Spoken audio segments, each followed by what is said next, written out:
Hello student, आप सभी का वेलकम एस्पिरेंट संतोषी के यूट्यूब चैनल के अंदर। तो फ्रेंड्स, आज हम सभी देखने वाले हैं सेमेस्टर 4 2022 से 26 पर्यावरण अध्ययन VAC 2 यानी कि इन्वायरमेंटल स्टडीज़ VAC 2 का विद्या गैस का कंप्लीट क्वेश्चन एंड आंसर। तो जितने भी लोग अभी तक विद्या गैस का क्वेश्चन आंसर नहीं देखे तो ये वीडियो फ्रेंड्स आपके लिए है। और फ्रेंड्स, वीडियो को स्टार्ट करने से पहले मेरी आप सभी से एक हम्बल रिक्वेस्ट है कि प्लीज़ हमारे इस यूट्यूब चैनल को सब्सक्राइब कर लीजिए एंड बेल आइकन को प्रेस कर लीजिए। वीडियो को अपने दोस्तों के साथ भी ज़रूर शेयर करिए ताकि इनसे हेल्प आपके फ्रेंड्स लोग को भी मिल पाए। तो चलिए फ्रेंड, हम लोग क्वेश्चन को देखना स्टार्ट करते हैं। तो फ्रेंड्स, यहाँ पे जो हमारा क्वेश्चन नंबर 1 है वो आप देख सकते हैं। यहाँ पे हमारा क्वेश्चन नंबर 1 है, भूमंडलीय तापन से क्या आशय है, भूमंडलीय तापन के कारणों को स्पष्ट करें। फ्रेंड्स, मैं यहाँ पे ओनली क्वेश्चन पढ़ूंगी एंड साथ में मैं आपको आंसर भी शो ऑफ करा दूंगी, क्योंकि फ्रेंड्स अगर मैं यहाँ पे आंसर भी पढ़ना स्टार्ट करूँगी तो फिर वीडियो बहुत ज़्यादा लेंथी हो जाएगी, जो मैं नहीं चाहती हूँ। ठीक है फ्रेंड्स, तो मैं बहुत शॉर्ट फॉर्म में आंसर को रीड करूँगी एंड साथ में भी आपको प्रॉपर स्क्रीन विजिबल करा दूंगी गेस्ट पेपर का, ताकि आप वीडियो को स्टॉप करके आंसर पढ़ पाओ। ठीक है फ्रेंड, तो यहाँ पे क्वेश्चन है, भूमंडलीय तापन से क्या आशय है, भूमंडलीय तापन के कारणों को स्पष्ट करें। ठीक है फ्रेंड, तो चलिए मैं आपको इसका आंसर शो ऑफ करा देती हूँ। ठीक है फ्रेंड, तो यहाँ पे देख लीजिए भूमंडलीय तापन के क्या कारण है। तो यहाँ पे पॉइंट्स नंबर 1 है, ग्रीन हाउस गैसों की बढ़ती मात्रा। ठीक है फ्रेंड, ये हमारा भूमंडलीय तापन का पहला कारण है। आइए फ्रेंड्स, यहाँ पे आप इसको बहुत अच्छे तरीके से डिस्क्राइब करके पढ़ लीजिएगा। साथ में इसके बहुत सारे कारण है फ्रेंड्स जो यहाँ पे दिया गया है। ठीक है, दूसरा कारण है फ्रेंड, आप सभी यहाँ पे नीचे देख सकते हैं। दूसरा कारण है भूमंडलीय करण का, वो है निर्वनीकरण या वन विनाश। ठीक है, अगर वन का विनाश होता है तभी भूमंडलीकरण होता ही होता है। ठीक है फ्रेंड्स, तो यहाँ पे आप इसका आंसर अच्छे तरीके से रीड कर लीजिएगा। थर्ड पॉइंट है फ्रेंड यहाँ पे, ओजोन गैसों का यानी कि ओजोन परतों का ह्रास। ठीक है, ये भी हमारा भूमंडलीकरण होने का कारण है। ठीक है फ्रेंड, तो चलिए हम लोग नेक्स्ट क्वेश्चन की ओर ध्यान देते हैं। आई होप फ्रेंड्स कि आपको स्क्रीन बहुत अच्छे तरीके से विजिबल हो रही होगी। तो फ्रेंड्स, यहाँ पे हमारा नेक्स्ट क्वेश्चन है, भूमंडलीय तापन के प्रभाव का वर्णन कीजिए। ठीक है, अब यहाँ पे देखिए फ्रेंड, आंसर में है, भूमंडलीय तापन का प्रभाव संपूर्ण पर्यावरण एवं पारिस्थितिकी तंत्र पर पड़ रहा है। इसके प्रभाव निम्नांकित हैं। विश्व तापमान में वृद्धि, जैसा कि नाम से स्पष्ट है कि ग्लोबल वार्मिंग का प्रमुख प्रभाव तापमान में वृद्धि है, और यदि यह वृद्धि होती रही तो विश्व का पारिस्थितिकी तंत्र असंतुलित हो जाएगा, जो पृथ्वी पर जीवन के लिए भी हानिकारक होगा। एक अनुमान के अनुसार वर्ष 2050 तक 2 डिग्री से तथा 21वीं सदी के अंत तक 3 डिग्री से 5 डिग्री सेल्सियस तक तापमान में वृद्धि हो सकती है।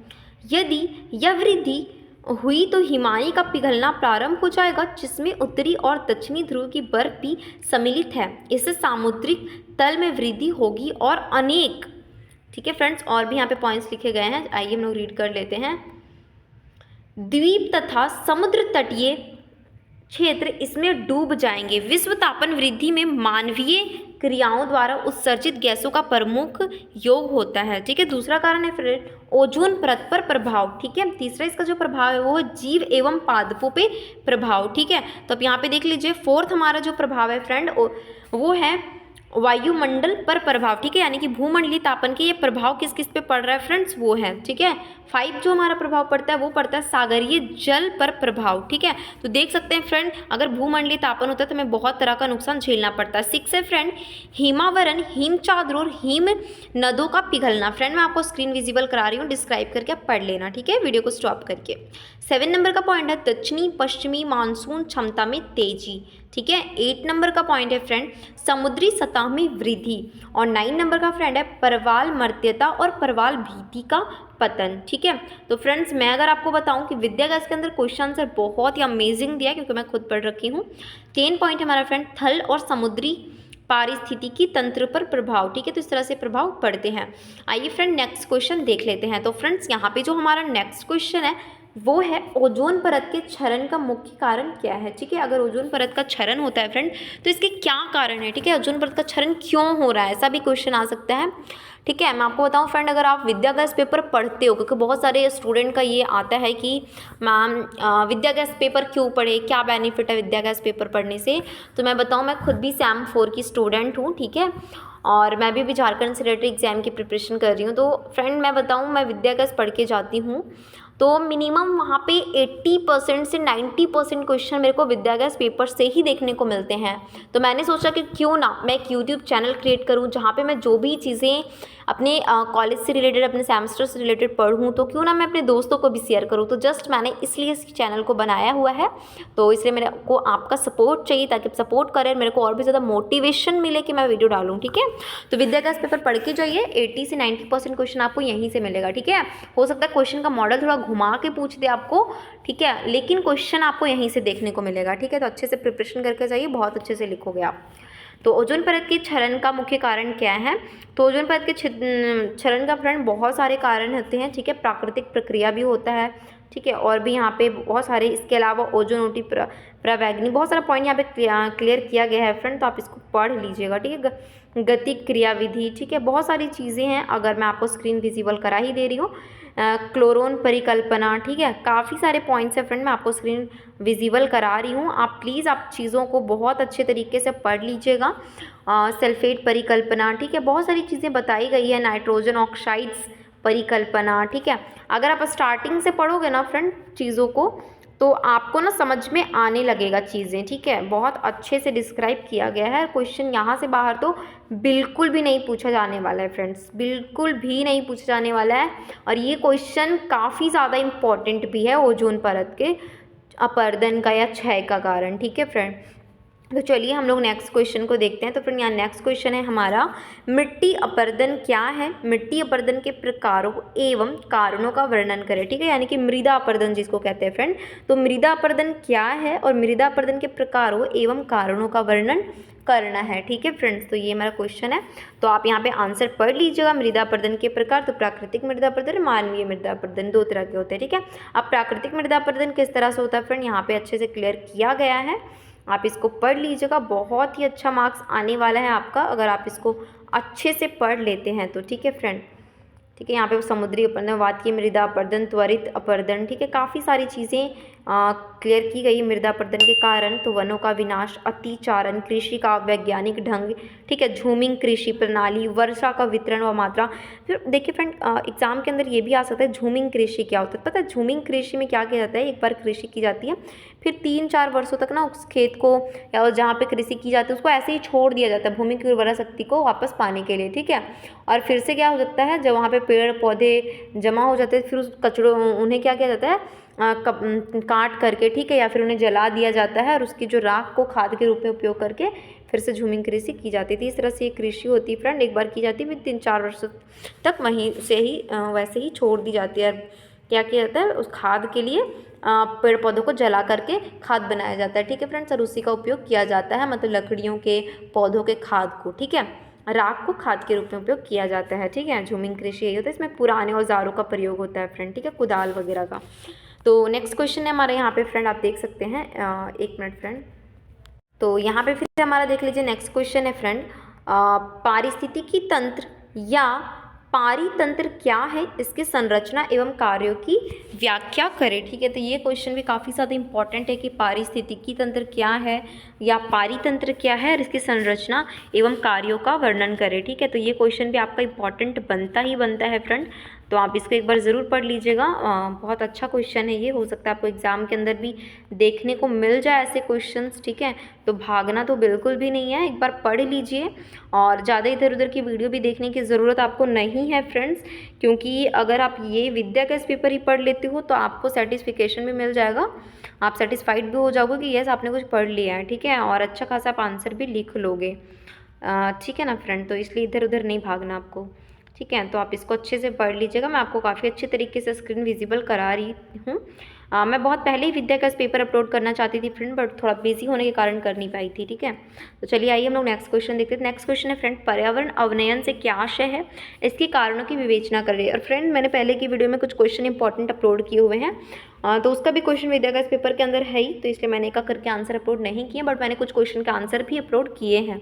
तो पर्यावरण अवनयन से क्या आशय है, इसके कारणों की विवेचना करें, तो इसका आंसर भी मैं आपको विजिबल करा दे रही हूँ फ्रेंड्स, अच्छे तरीके से आप रीड कर लीजिएगा, क्योंकि एग्जाम के अंदर आपको ये क्वेश्चन ज़रूर देखने को मिल सकते हैं फ्रेंड, क्योंकि क्वेश्चन काफ़ी इंपॉर्टेंट है। अगर ऐसे क्वेश्चन नहीं मिलेंगे तो इससे जुड़े क्वेश्चन ज़रूर मिलेंगे, और जब आप ये पढ़ लेते हो तो इससे जुड़े क्वेश्चन आपके छूटने नहीं वाले हैं, आप उससे जुड़े क्वेश्चन को आराम से फ्रेंड कर सकते हो।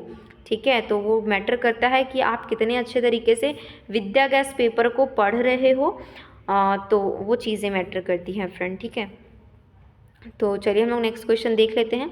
तो फ्रेंड यहाँ पे हमारा नेक्स्ट क्वेश्चन है, वायु प्रदूषण के स्रोतों अथवा कारणों का वर्णन करें, ठीक है। वायु प्रदूषण के स्रोत एवं कारणों का वर्णन करना है। तो क्या क्या स्रोत है, तो वायु प्रदूषण के स्रोत में पहला आता है प्राकृतिक स्रोत, ठीक है फ्रेंड, वायु प्रदूषण के कारणों में। दूसरा आता है मानवीय स्रोत। मानवीय स्रोत में बहुत सारे कारण हैं, जैसे परिवहन हो गया, आपका घरेलू कार्यों में दहन हो गया, ठीक है। उसके बाद फ्रेंड आपका काफ़ी सारी चीज़ें, ताप बिजली घर, ठीक है, उद्योग धंधे हो गए आपके, ठीक है। तो कृषि कार्य हो गया, इससे भी प्रदूषण उत्पन्न होता है, वायु प्रदूषण होता है। विलायकों द्वारा, ठीक है, खनन के द्वारा, रेडियोधर्मिता के द्वारा, विकसित देशों की निर्यात सामग्री, ठीक है। तो ये सब वायु प्रदूषण के कारण है। फिर दुर्घटनाएं भी हैं, ठीक है फ्रेंड। तो ये चीज़ें हैं, आई होप क्लियर हो गया होगा। नेक्स्ट क्वेश्चन है फ्रेंड, वनोन्मूलन के कारणों को स्पष्ट करते हुए वनोन्मूलन से उत्पन्न समस्याओं का उल्लेख करें, ठीक है। मानवीय क्षमता के प्रारंभिक काल में भूपटल का लगभग 60% भाग वनाच्छादित था। मानवीय सभ्यता के विकास के साथ साथ भूपटल की यह हरी चादर सिकुड़ती गई। कृषि कार्यों, कल कारखानों तथा मकानों के निर्माण हेतु मानव ने वनों को बेरहमी से काटना प्रारंभ कर दिया। पिछली लगभग 2 शताब्दियों में जनसंख्या की तीव्र वृद्धि तथा तीव्र आर्थिक विकास से वन संसाधनों के नष्ट करने की गति को और भी तीव्र बना दिया गया। वर्तमान में भूपटल के केवल 30% भाग पर वनों की उपस्थिति शेष रह गई है। वास्तविकता यह है कि भूपटल के वर्तमान वनाच्छादित क्षेत्र प्रमुख रूप से उन भागों में है मानव के क्रियाकलापों पर प्रकृति ने अंकुश लगा दिया है। इन क्षेत्रों में मुख्यतया गर्म आर्द्र जलवायु के भूमध्य रेखीय वन तथा शीत प्रधान जलवायु के कोणधारी वन उल्लेखनीय हैं, ठीक है। तो यहाँ पे और भी पॉइंट्स देख लीजिए, आप इसको अच्छे से पढ़ लीजिएगा। वनों का चारागाह क्षेत्रों का कृषि भूमि में परिवर्तन, अनियंत्रित पशुचारण, ठीक है, वनों में आग लगना, दोषपूर्ण वन नीतियाँ, बढ़ता औद्योगिकरण, ये वनोन्मूलन के कारण है, ठीक है फ्रेंड। ऊर्जा उत्पादन के रूप में लकड़ी का उपयोग, ठीक है, और भी कारण है बांध या सड़क निर्माण, ठीक है, खनन कार्य, कीड़ों, दीमकों तथा बीमारियों का प्रकोप, वनोन्मूलन से उत्पन्न समस्याएं, ठीक है। अगर वनों का कटाव ज़्यादा हो जाता है तो क्या समस्याएं उत्पन्न हो सकती हैं, तो यहाँ पे देखिए भूमि का क्षरण होना प्रारंभ हो जाएगा, ठीक है, बाढ़ तथा सूखा उत्पन्न हो जाएगा, औद्योगिक कच्चे माल की आपूर्ति में बाधा होगी, अल्प विकसित देशों में इमारती एवं जलावन लकड़ी का अभाव हो जाएगा, जैव विविधता पर प्रतिकूल प्रभाव पड़ेगा, ठीक है। तो ये चीज़ें देख लीजिए। जलाशयों के अस्तित्व को खतरा होगा, ठीक है, जलवायु पर प्रभाव पड़ेगा, ठीक है। तो देखिए कितना सारा संकट उत्पन्न हो जाएगा अगर पेड़ नहीं होगा तो, देख रहे हो फ्रेंड। तो कहते हैं ना पेड़ बहुत महत्वपूर्ण है जीवन के लिए। चलिए नेक्स्ट क्वेश्चन है, मृदा संरक्षण से क्या तात्पर्य है, ठीक है। मृदा संरक्षण से क्या तात्पर्य है, मृदा संरक्षण की प्रमुख विधियों की व्याख्या कीजिए, ठीक है। तो आप इसको अच्छे से पढ़ लीजिएगा फ्रेंड, मैं आपको स्क्रीन विजिबल करवा दे रही हूँ। आई होप फ्रेंड स्क्रीन आपको बहुत अच्छे तरीके से विजिबल हो रही होगी। फसल प्रबंधन के उपाय भी यहाँ पे बताए गए हैं, मृदा संरक्षण से बचाव कैसे किया जा सकता है, ठीक है। तो वो सारे पॉइंट्स, यांत्रिक उपाय, समुचित कृषि वगैरह करके बचाया जा सकता है, ठीक है फ्रेंड्स। हम झारखंड से जुड़े भी कुछ क्वेश्चन देखेंगे, क्रिस क्रॉस जुताई, ठीक है, तो ये भी इम्पॉर्टेंट है।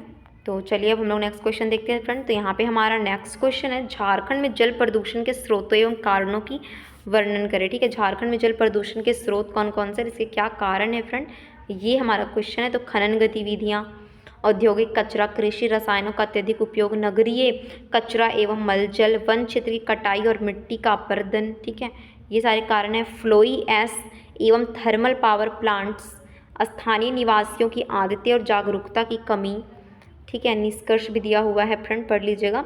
नेक्स्ट क्वेश्चन है फ्रेंड हमारा, ओजोन परत की पारिस्थितिकी महत्व का विवरण दीजिए, ठीक है। तो ये क्वेश्चन भी इंपॉर्टेंट है, तो आप पढ़ लीजिएगा। इसमें पराबैंगनी किरणों के बारे में भी दिया हुआ है, तो आप पढ़ लीजिएगा। जलवायु संतुलित बनाए रखना, पारिस्थितिकी तंत्र पर प्रभाव, जैव विविधता संरक्षण, कृषि और खाद्य उत्पादन पर प्रभाव, ठीक है, मानव स्वास्थ्य पर सकारात्मक प्रभाव, जीव मंडल पर दीर्घकालिक प्रभाव, ठीक है। फिर इसका निष्कर्ष भी पढ़ लीजिएगा। झारखंड में वायु प्रदूषण के बुरे परिणामों एवं उनके निदान का वर्णन करिए, ठीक है। तो वायु प्रदूषण के झारखंड में क्या के बुरे परिणाम हुए हैं फ्रेंड, और इसका निदान कैसे किया जाता है वो। तो वायु प्रदूषण के बुरे परिणाम पहले दे देते हैं। स्वास्थ्य पर प्रभाव, पर्यावरण पर प्रभाव, कृषि पर प्रभाव, जलवायु पर प्रभाव, ठीक है, आर्थिक हानि। वायु प्रदूषण के निदान कैसे किया जाता है वो देख लीजिए। तो प्रदूषण नियंत्रण कानूनों का सख्ती से पालन करना चाहिए। सार्वजनिक परिवहन और इलेक्ट्रिक वाहनों को बढ़ावा देना चाहिए। हरित क्षेत्र का संरक्षण और वृक्षारोपण करना चाहिए। स्वच्छ ऊर्जा के स्रोतों का उपयोग करना चाहिए। जन जागरूकता कार्यक्रम चलाना चाहिए। औद्योगिक कचरे के प्रबंधन में सुधार करना चाहिए, ठीक है फ्रेंड। फिर निष्कर्ष भी पढ़ लीजिएगा। नेक्स्ट क्वेश्चन है फ्रेंड हमारा, प्रदूषण क्या है, प्रदूषण कैसे पर्यावरण का क्षरण करता है, ठीक है फ्रेंड। तो आप इसको भी अच्छे से पढ़ लीजिएगा। प्रदूषण के कारण है औद्योगिक गतिविधियां, वाहनों का उत्सर्जन, कृषि में रसायनों का उपयोग, नगर पालिकीय कचरा, ठीक है। अब प्रदूषण से पर्यावरण का क्षरण कैसे होता है, जैव विविधता पर प्रभाव पड़ता है फ्रेंड इससे, ठीक है। ग्लोबल वार्मिंग और जलवायु परिवर्तन होता है। मृदा और जल की गुणवत्ता में गिरावट होती है। अम्लीय वर्षा होती है। खाद्य श्रृंखला पर प्रभाव पड़ता है। मानव स्वास्थ्य पर प्रतिकूल प्रभाव पड़ता है। प्रदूषण को नियंत्रित करने के उपाय तो दो हैं फ्रेंड, नवीकरणीय ऊर्जा का उपयोग, औद्योगिक प्रदूषण पर नियंत्रण, और भी कई सारे हैं देख लीजिए।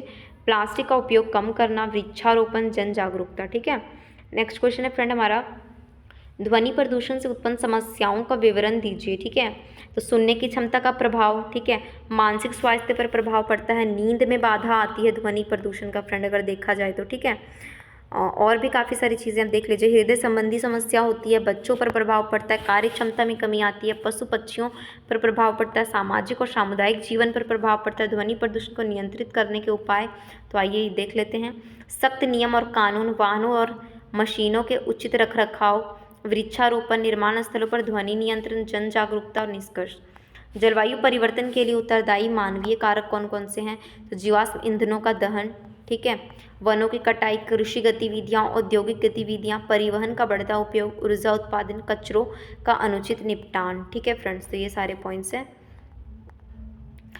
शहरीकरण और अवसंरचना विकास, ठीक है, रेफ्रिजरेटर और अन्य रसायनों का उपयोग, जल संसाधनों का अत्यधिक उपयोग, निष्कर्ष भी देख लीजिएगा। नेक्स्ट हमारा क्वेश्चन है फ्रेंड यहाँ पे, जलवायु परिवर्तन से वनस्पति जात और प्राणी जात पर पड़ने वाले प्रभाव का वर्णन करें। तो आप इसको पढ़ लीजिएगा फ्रेंड। आइए नेक्स्ट देख लेते हैं। तो नेक्स्ट यहाँ पे हमारा पॉइंट है, वनस्पति जात पर क्या प्रभाव पड़ता है, तो विकास और वृद्धि में रुकावट होती है, प्रजातियों का विलुप्ति की कगार पर आना, विभिन्न वनस्पतियों के वितरण में परिवर्तन, फूलने और फलने के समय में बदलाव, मिट्टी की गुणवत्ता पर प्रभाव, ठीक है, प्रवास पैटर्न में परिवर्तन, ठीक है। तो इस तरह के प्रभाव पड़ते हैं फ्रेंड। प्रजनन और विकास पर प्रभाव, भोजन की कमी, बीमारियों का खतरा, परिस्थिति तंत्र में असंतुलन, समुद्री जीवों पर प्रभाव, निवास स्थान का विनाश, फिर निष्कर्ष, ठीक है। तो आइए हम लोग नेक्स्ट क्वेश्चन अब देख लेते हैं। झारखंड में जैव विविधता के अवनयन के लिए उत्तरदायी प्रमुख कारणों का वर्णन कीजिए तथा इसे रोकने के उपाय बताएं। तो ये पढ़ लीजिए, जैव विविधता के अवनयन के प्रमुख कारण है खनन गतिविधियां, वनों की कटाई, जलवायु परिवर्तन, अवैध शिकार और तस्करी, कृषि गतिविधियों का विस्तार, ठीक है, शहरीकरण और औद्योगिकरण, प्रदूषण, वन संरक्षण और पुनर्वनीकरण कैसे होता है। तो देखिए, खनन गतिविधियों को नियंत्रित करना, शिक्षा और जागरूकता, प्रदूषण नियंत्रण के उपाय, ठीक है। उसके बाद यहाँ पे देख लीजिए, अवैध शिकार पर रोक, संरक्षित क्षेत्र और जैव विविधता पार्कों का विकास, नवीकरणीय ऊर्जा के स्रोतों का उपयोग, स्थानीय समुदायों की भागीदारी, निष्कर्ष देख लीजिएगा। झारखंड की प्रमुख नदियों का वर्णन करें तो झारखंड की प्रमुख नदी दामोदर नदी का उद्गम स्थल झारखंड के पलामू जिले में नेतरहाट पठार से होता है, ठीक है। तो प्रमुख नदियों का, झारखंड की प्रमुख नदियों का वर्णन करना है फ्रेंड। मार्ग, महत्व, विशेषता वगैरह, स्वर्ण रेखा नदी, कोयल नदी, बराकर नदी, ठीक है फ्रेंड, शंख नदी, तो ये सब का आपको वर्णन करना है। कोयल नदी, दक्षिण कोयल नदी, ठीक है, खरकई नदी, अजय नदी, मयूराक्षी नदी, ये सब का आपको वर्णन करना है फ्रेंड झारखंड की, ठीक है। जैव विविधता में अनुसंधान और आंकड़े संग्रह की प्रमुख भूमिका का आपको वर्णन करना है। एक मिनट दिखा दीजिए। जैव विविधता में अनुसंधान और आंकड़े संग्रह की भूमिका पर एक निबंध लिखे, ठीक है फ्रेंड। तो इसका आंसर भी आप अच्छे तरीके से देख लीजिए। खतरों की पहचान, जैव विविधता मूल्यांकन समझ, ठीक है। मैं थोड़ा फास्ट पढ़ रही फ्रेंड, वीडियो बहुत ज़्यादा लंबी हो रही है। जैव प्रौद्योगिकी में योगदान, संरक्षण योजना का निर्माण, स्थानीय समुदायों की भागीदारी, आंकड़े संग्रह की भूमिका क्या है। तो आप इसको भी अच्छे से पढ़ लीजिएगा फ्रेंड, ठीक है। पॉइंट इंपॉर्टेंट है, क्वेश्चन भी इंपॉर्टेंट सी है। I hope friend question visible हो रहा होगा। चलिए नेक्स्ट क्वेश्चन है, झारखंड में औषधीय पौधों तथा उसके पारंपरिक उपयोग का वर्णन करें। ठीक है, झारखंड के औषधीय पौधों का वर्णन करना है। तो अश्वगंधा, हर्र, ठीक है फ्रेंड, बहेरा, तुलसी, नीम, गिलोय। ठीक है, तो ये है झारखंड का। सर्पगंधा, आंवला, शतावरी, भृंगराज, निष्कर्ष। ठीक है, तो फ्रेंड यहाँ पे हमारा एंड हो चुका है विद्या गैस। आई होप कि आपको बहुत अच्छा लगा होगा। तो फ्रेंड्स अगर आपको वीडियो अच्छी लगी हो तो प्लीज़ मेरे इस यूट्यूब चैनल को सब्सक्राइब कर दीजिए फ्रेंड, बेल आइकन को प्रेस कर लीजिए एंड वीडियो को लाइक कर लीजिए। एंड साथ में फ्रेंड्स वीडियो को ज़्यादा से ज़्यादा लोगों तक शेयर करिए ताकि वीडियो से सभी को हेल्प मिल पाए, क्योंकि विद्या गैस पेपर पढ़ना बहुत ज़रूरी है। अगर आपको एक बार में पॉइंट्स क्लियर नहीं होते, याद नहीं होते फ्रेंड, तो प्लीज़ 2-3 बार पढ़िए और वीडियो को पूरा वॉच करिए। ठीक है फ्रेंड, तभी चीज़ें आपको क्लियर होने वाली है, अदरवाइज़ नहीं होने वाली। मैंने पूरी कोशिश करी कि वीडियो ज़्यादा लेंदी ना बने, ठीक है, बट मिनिमम 20-22 मिनट की वीडियो बन चुकी है, तो कोई इशू नहीं है फ्रेंड। पढ़ने के लिए हम इतना टाइम निकाल ही सकते हैं ना। तो चलिए फ्रेंड, मिलते हैं फिर नेक्स्ट वीडियो के अंदर, और आई होप कि आपका एग्जाम कल का बहुत ही अच्छा जाए। बाकी कोई डाउट है तो प्लीज़ कमेंट बॉक्स के अंदर ज़रूर बताएं, मैं डेफिनेटली आपके डाउट्स को क्लियर करने की पूरी कोशिश करूँगी। Thank you friend so much.